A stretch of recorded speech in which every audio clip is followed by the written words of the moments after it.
Hello. I am Ben Pick. Sorry, I'm getting feedback from the video I have open. There we go. All right, let's start over. Hello. I am Ben Pick, and thank you for joining me in a Running to Write, where I give questionable writing advice through running metaphors.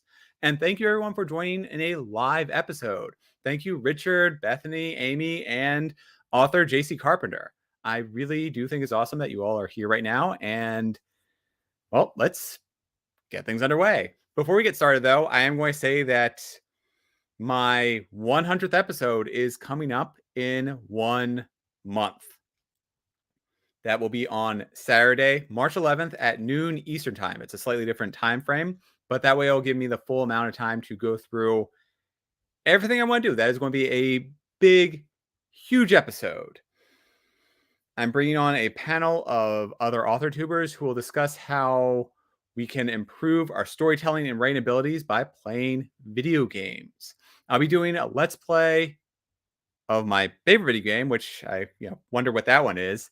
And we'll be discussing all things about how our writing was either inspired by video games or how it was directly improved. Let's see here. Oh, yeah. And yes, thank you, Richard, for being here live. It is now officially past midnight for you. So yes, and yes, Age of Empires 2 does certainly count as a game for storytelling. That's a real-time strategy game where you pick different civilizations and try and raise up your armies, get resources, and defeat each other. Yes, considering that there are civilizations for every country, or for many countries and many cultures, yes, there's definitely a lot of storytelling in there. Oh, hey, Ned, thank you for joining in too. Anyways, I did a test run this past weekend, and it was so much fun to play a game I haven't played in a few years, and I'm excited to reach that milestone of 100 episodes.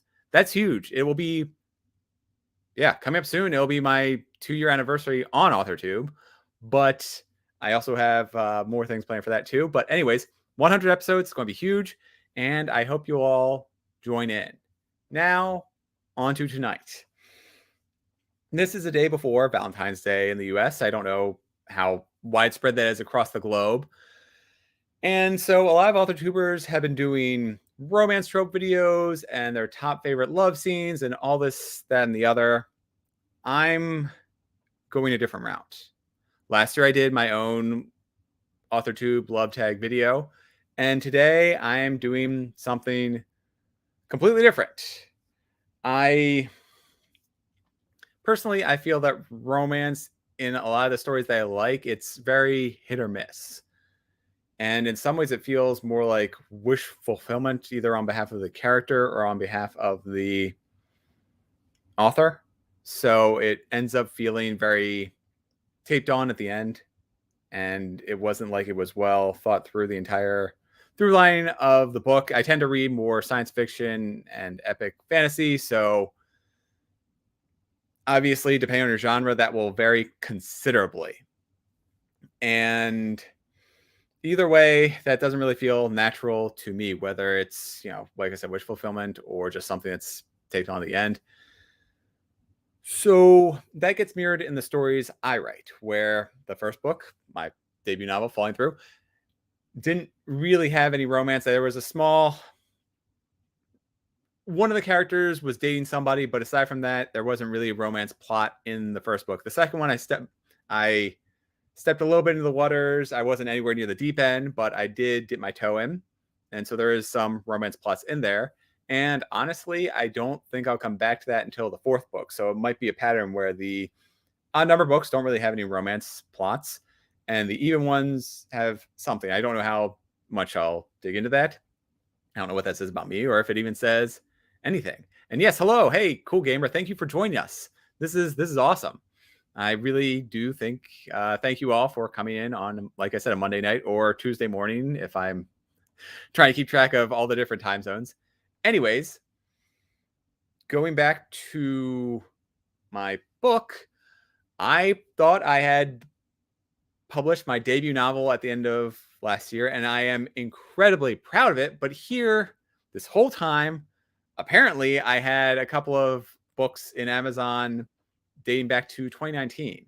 Now, I did not actually write them, but they are attributed to me as the author. And as there's no other Ben Pick in Amazon as an author, I think it's safe to say that it's simply a mistake. Also, it's only the German versions of these books, which makes it more confusing because the English versions, the original authors of it, is attributed to somebody else, not even close to Ben Pick. Their name doesn't even look similar to mine. So it's something in some spreadsheet somewhere got the lines crossed. And now I have 4 books attributed to me. So they are English is, let me bring up, I actually have an image of this. So yeah, we have this one right here. This is Why Be Racist, Sexist, Homophobic, or Transphobic. Again, it's only the German version of this, so you get a lot of German translations in that title. There's also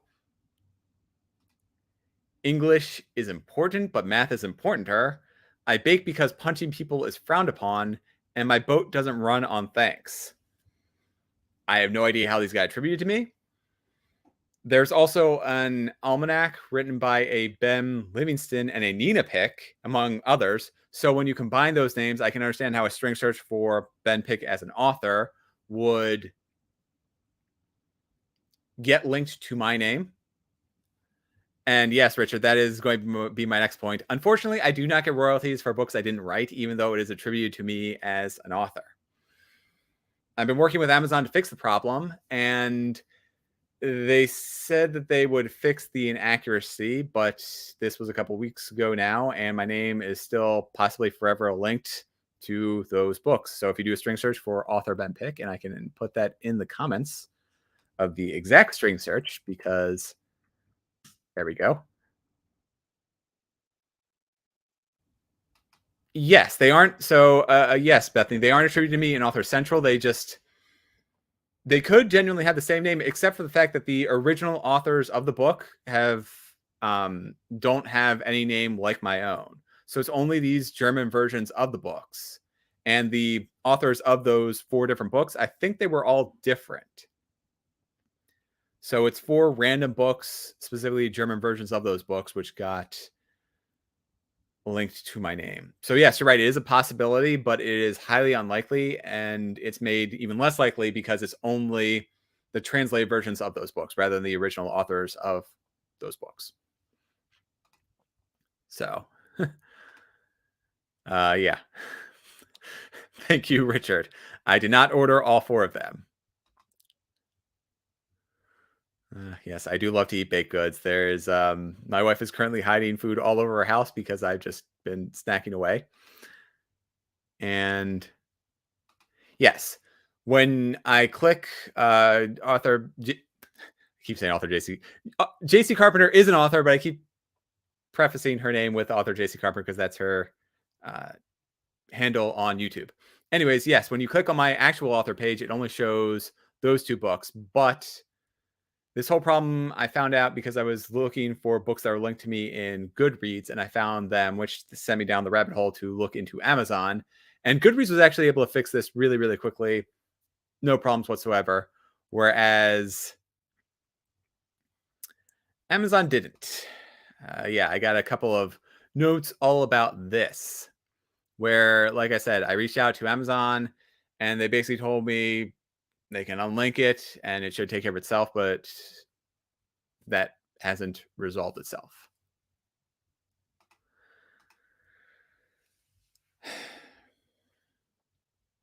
And that's not my only Amazon/KDP related issue. So, well, let me preface this. Richard Holiday just published his newest novel, Price War. And so we were having a fun conversation in one of the Discord channels about the various issues and the various benefits to publishing with different services. And essentially what happens is IngramSpark is incredibly limited with what they can do for ebooks. So I will keep going back to them for paperback physical copies because they do a phenomenal job. I really do like these printing. The whoever they have to print the physical copies, they do wonderful. But their ebooks are incredibly limited. Their the metrics I get come secondhand through Amazon. So they've gotten better, but I used to have to wait 30 to 60 days to receive information on the sales, which means that I couldn't attribute any of my marketing campaigns to a specific sale, which makes it difficult to know what is working versus what isn't. And along with that, Amazon allows me to create a series. So I tried to create a series when I published my second book in KDP at the end of the year, but I couldn't do that because the first book was controlled by IngramSpark, which means I needed to unpublish the ebook through IngramSpark and then republish it through Amazon. And that's what I did last month. I'm going to talk all about that because that was a mess. Whew. Yeah, so like I was saying, IngramSpark limited in both metrics and promotional abilities. Their only in-house promotion was essentially to pay $150 to add myself to a large distribution, and that feels overpriced for what it is. It's also easy to get your book lost in one of hundreds of books that are simultaneously being promoted. So that promotional availability within IngramSpark equates to virtually nothing. Whereas with KDP, you can do discounts, you can run there are Amazon promotions that instantly link with it, that automatically link with it. There's also various ways in which if you're in their KDP super program, which I don't think I'm in, or if you say that you're exclusive with KDP, which I'm currently doing for my first book, it is more likely to be pushed and sold and show up in searches than if it's coming in from some external source like IngramSpark. So all that to say, if you're publishing an ebook, there are great options. IngramSpark is not one of them. I'm going to do eventually what I did with the second book, which is I publish in Amazon and go wide through Draft to Digital. With the first book, I'm being exclusive to KDP for the first 90 days, and then expanding that out to Draft to Digital accordingly, or in the long-term future. I don't know exactly what my timeline will be, but that's my general plan. And let me see here. Oh, yes. Thank you, Richard, for putting in the price war. You can buy it now. Yes, yes, yes. And yeah, no AS60 is for anything. Lovely. Yeah, so oh, nice. He got a coupon code to publish an IngramSpark for, I'm guessing, free because it costs $49 to do that. So good job. That's awesome. And that is $50, which you can use for marketing or for just keeping in your pocket. And yes, hi, Bonnie Bean Bonnie. Thank you for joining in and lurk away. I have no problem with that. There is, now it's kind of a difficult time because it's likely dinner time for a lot of people, especially on the East Coast or people who are finishing up their workday. This is just a convenient time for me. So that's when I try and go live. But again, it'll be a lot easier to join in live for my 100th episode, March 11th at noon Eastern time. Anyways, problems with IngramSpark canceling my book and then moving it to Amazon. That's what I had to do. When I published through IngramSpark, I did both for the first book, at least. I did both the ebook and print because it's $49 for both as opposed to $49 for one or the other. So you might as well do it. And yes, this is my lovely wife who is currently working on dinner at the moment. So thank you. Thank you, sweetie.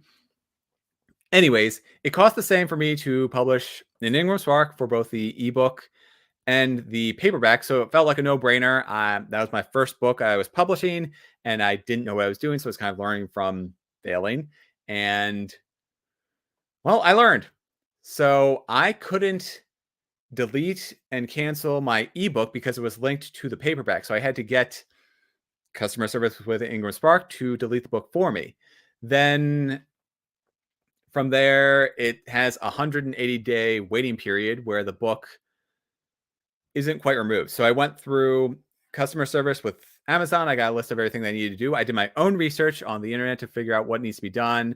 And essentially all the steps involve bringing in customer service because, well, I'll get to that in just a second, but the options that are available to me are limited and they do not work as advertised on the documentation. Anyways, so I got everything I needed to get done. I got the list of steps I needed to get done from Amazon. And then I got a hold of customer service with IngramSpark, where I was able to cancel the ebook only and not the paperback. And then got back with customer service for Amazon because I couldn't publish my book. I could publish the ebook without a problem at that point, but it wouldn't link to the existing paperback instance. And because my goal was to not lose any reviews, I was really, really nervous about this step, as I had no idea how it actually, what the end result will be. And Amazon said that because my book still was in their systems, because it was canceled, but it hadn't been fully deleted from IngramSpark systems, there was nothing they could do. So I had published Volume Through in there, but it wasn't linked to the existing paperback with all the reviews, and I wasn't really doing any promotion at that point. So this book was basically a ghost in Amazon systems. Or the book that my new version of the book was in Amazon systems as an ebook. It was published, but was basically a ghost, which is perfectly fine because I wasn't doing any marketing. I was focusing on marketing the second book. And while everything was in this nebulous position, I was okay with it. Then I went to IngramSpark to try and hurry the process along by completely removing it from their system, which led me to this really nerve-wracking page when you looked for the book that was linked to my ebook. That was the URL. Rutrow. Exactly, Rutrow. And that was a nerve-wracking few days. To try and speed that along, I reached out to Amazon's customer service, KDP customer service, and got passed along a few times. So this entire process is very long and drawn out. But eventually they said, yes, we can link your ebook to your paperback. You won't lose any reviews. And that will happen automatically within 7 days. There's nothing that I can do as a customer. That's what they told me. There's nothing that they could do as a customer service rep because this process all happened automatically through their own algorithms. And slight semi-spoiler / promotion for Richard's price war, when there are algorithms and robots and automated systems involved, things don't work as expected. So I got the customer service rep for my case to say, yes, this will happen automatically within 7 days and, whatever, this will all be taken care of. It wasn't. I waited 7 days and it still was not linked. So I reached back out to the customer service at Amazon. And sure enough, despite the fact that the first customer service person said that it could not be linked, it could not be manually linked, I had to wait for the algorithm. The algorithm never did what it was intended to do. Well, eventually that customer service person just clicked a button and now everything works. It's a slightly different ASIN number. So if you have a link to Falling Through, it won't work anymore because that book doesn't exist, and you'll get the Rutrow page, the wolf page, the dogs. But my book is now available in there. It's linked up with the paperback. All the reviews are there. And I could finally breathe a sigh of relief and not deal with customer service until the next crisis happens. So what did I get from this? A lot. My book is now listed as a series in KDP, which is great because it's very easy for people to pick up the first one, see the second one's available, and possibly roll right into it. I can now do promotional material. I can, once per, I think, 90 days, I can set my book to be free. So what I might do is towards the end of this period, or as I'm rolling into Balticon, which is an upcoming local conference where I will be attending, I can set it up so that the first book is free for 1 week and the second book is discounted to 99 cents, something along those lines, where it feeds the first book into the second book very easily, which I can all do seamlessly within KDP. I'm also going to look into doing some Amazon ads to try and figure out how I can maximize getting my book out there. And yeah.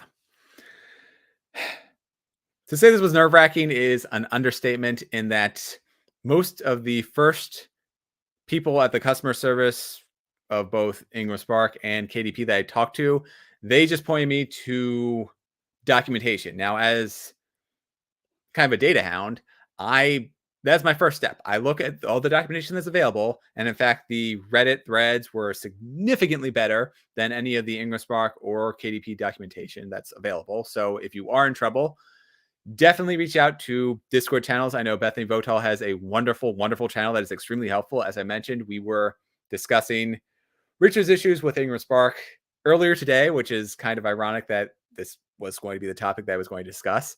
Just so happened that that timing worked out.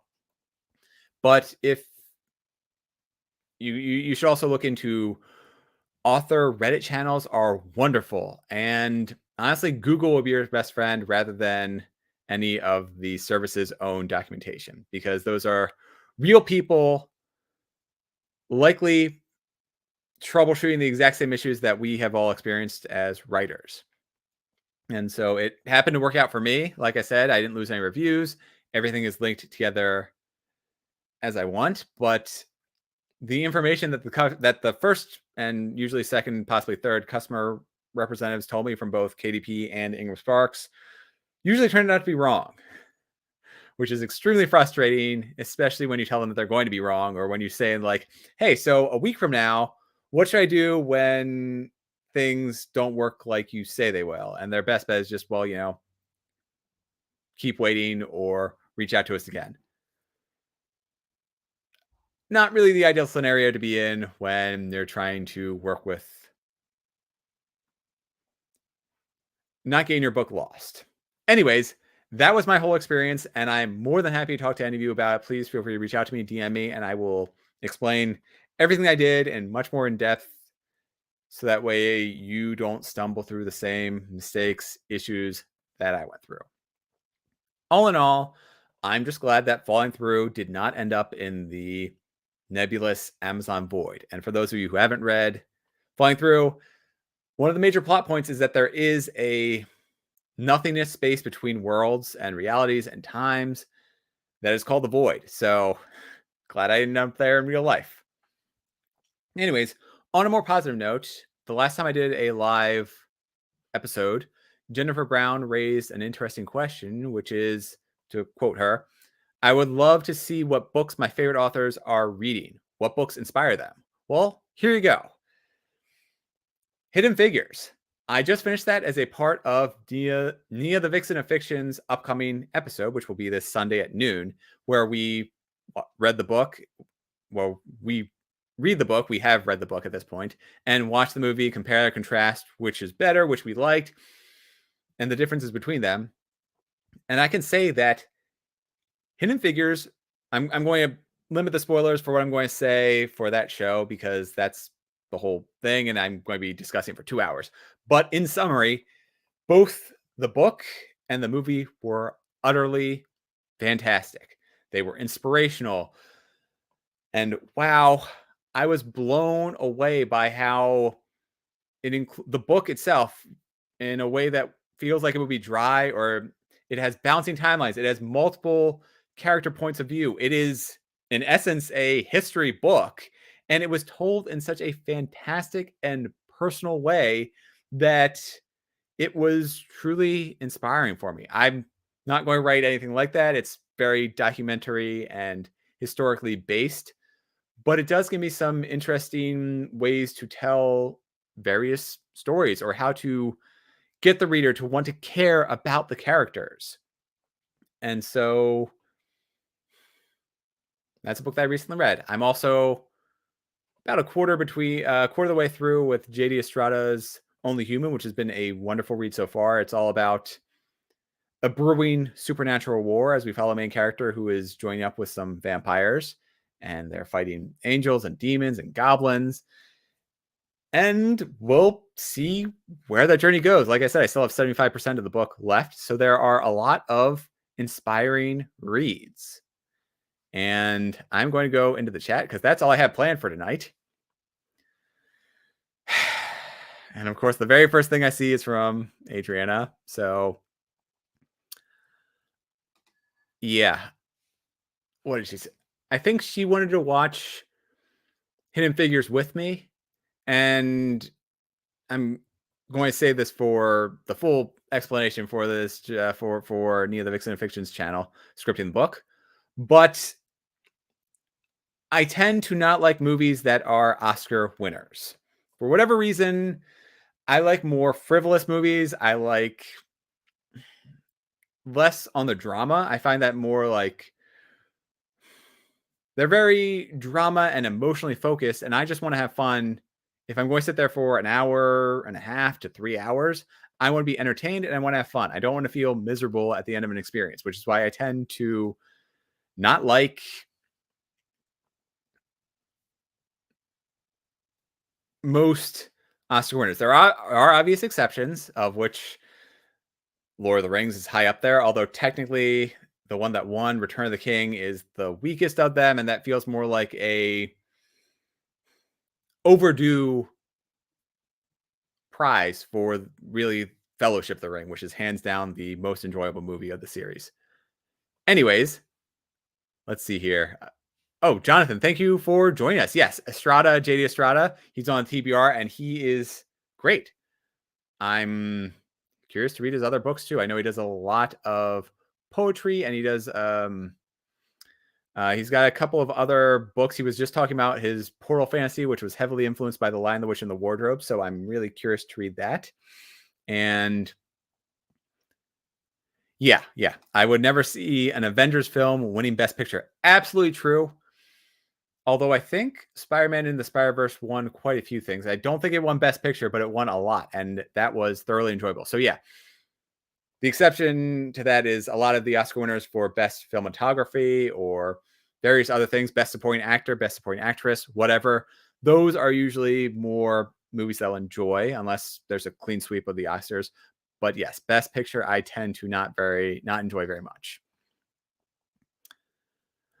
Yeah. Again, sorry, I'm just posting these as I see them. A vast majority of the Oscar winners are best described as depressing. Those are the ones that pull on the emotional strings. And let's see here. We got Bethany Votal, who says the best laid plans in publishing often fall apart, or it's not your fault.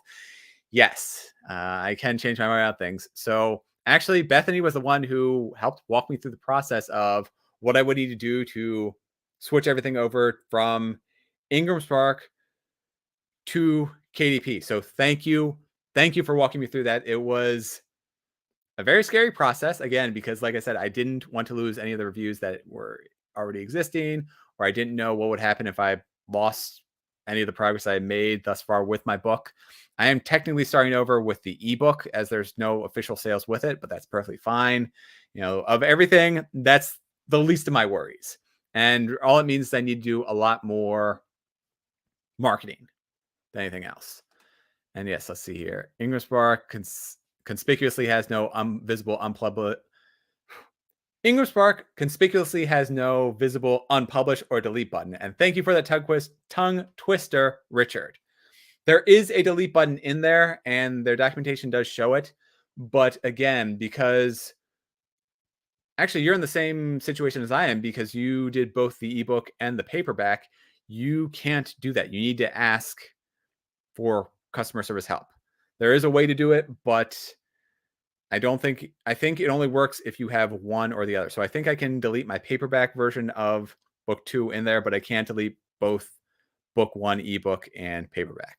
So Richard, if you ever want to do what I did, you're going to need to reach out to customer service.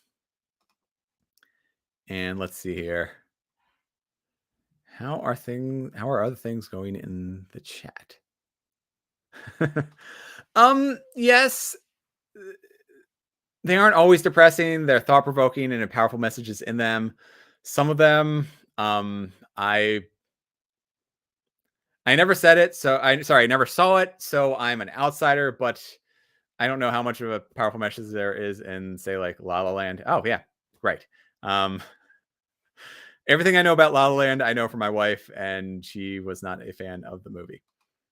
I also, in preparation for this, in preparation for Sunday, I did look up the Oscar winners, and I know the ones which I did enjoy, And since then going back to the 1930s, so there's close to 100 of them now.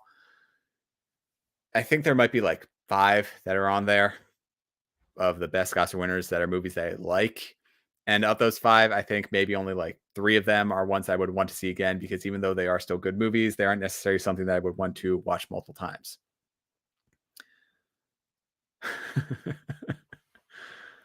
I will. Oh, yeah. Yeah. So, yeah, feel free to watch Coda without me. It's interesting. It looks like it's going to be very thought provoking. It is wonderful for inclusiveness, and it tells an incredible story. I just like my stupid movies. I notoriously have terrible taste in movies, and funnily enough, that's one of the ideas that I have for my birthday party this year. That I'm going to. It's in the works, but I'm going to try and host a party at my house and have terrible movies play in the background. So a lot of the movies that are described and made fun of and how did this get made, I'm going to be playing. So that includes Congo, Deep Blue Sea, Geostorm, maybe. We'll see how things go. And oh, perfect. Nia the Vixen Fiction is here. I was just talking very, very lightly about my thoughts on Hidden Figures, and I also promoted our upcoming Scripting the Book on Sunday at noon Eastern Time. So yes, that is a perfect summation of my thoughts on movies.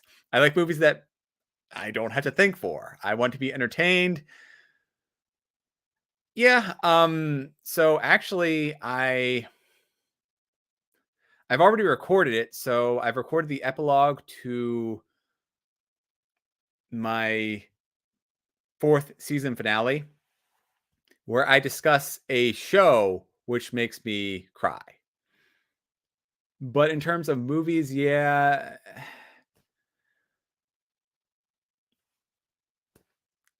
Look, I have nothing. How to put this? I am much more entertained by a television show, which is only like 30 minutes, and it's much more easy. I can get that same emotional pull at my heartstrings, and I have no problem crying during those. But I don't want to sit through an hour and a half movie, a 2-hour movie, 2.5-hour movie, which is going to make me cry, which is going to make me feel sad for watching it. So I don't know. That's on me. But there are definitely shows I like watching which do 100% pull at my heartstrings. There's no crying in the video, but I do discuss me and going through something and intentionally watching a wonderfully emotional pilot episode, which makes me cry. So that's a side story. Anaconda is not the movie that made me cry, but we could actually play that during my, like I said, upcoming birthday thing. Anyways, we've gone on long enough. I'm starting to ramble. So thank you all for joining me. I hope that this helps you. Yeah, The Core is a wonderful film to watch and recognize as being terrible. Anyways, thank you all for joining me on this Monday night. I really, really appreciate it. And like I said, if you are curious about IngramSpark, KDP, compare, contrast them. If you want the fuller steps of how to migrate from IngramSpark to KDP, please feel free to reach out to me. And Richard, yes, there will be plenty of rambling for that 100th episode. I timed it out, and it's going to be at least a 2.5 hour long live stream. So if you are in the mood for some long rambling, join in on that day. And if not, I will see you next week. I'm doing an Authortube's favorite tag.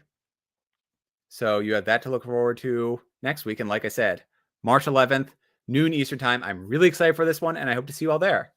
And have a wonderful, wonderful evening.